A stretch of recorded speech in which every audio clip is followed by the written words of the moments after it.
ավագ եղբայրը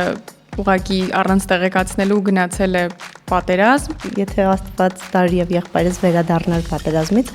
ես նորից կծնվեի եւ ուրախությունից գոնե կտեսնեի նրան։ Ոչ ոք չի իմացել, որ օրինակ իմ մայրիկը այդ ընթացքում քաղցկեղի դեմ է պայքարում։ Վախեր են ձևավորվել այդ մանկության տարիներից։ Անընդհատ վախենում էի, որ կարողա մաման չլինի, կարողա պապան չլինի։ Հիշում ես վերջին խոսակցությունը հայրիկիդ հետ։ Պապաս ուներ սիրած կոնֆետներ։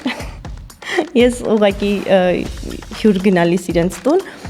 այդ կոնֆետներից էի տարել, ասեց. «Վայ, Հասիկ, դու ես առել, ինչ լավ է օպրես»։ Դա իր գիտակից ասված վերջին բառերն են, որովհետև դրանից հետո բավականին երկար ժամանակ գիտակցության չէր գալիս հայրս։ Ի սկզբանե եղել է այդ սահմանափակում ամուսնու կողմից մասնագիտությամբ զբաղվելու հարցում։ Երբ մենք նոր էինք ընկերություն անում, վստահության մակարդակը այնքան չէր, որքան հիմա։ Այսինքն դեռ դպրոցական տարիներից նա ուներ հետաքրքրություն դեպի քեզ։ Դեպք է եղել, երբ ինչ-որ նվեր է ուղարկել մեր տուն, դպրոցական տարիքում ես չեմ ընդունել, բայց եղբայրս վերցրել է։ Ինչ փոփոխություններ ես դու արել։ Ես ինձ վրա ունեմ քթի վիրահատություն, որը արել եմ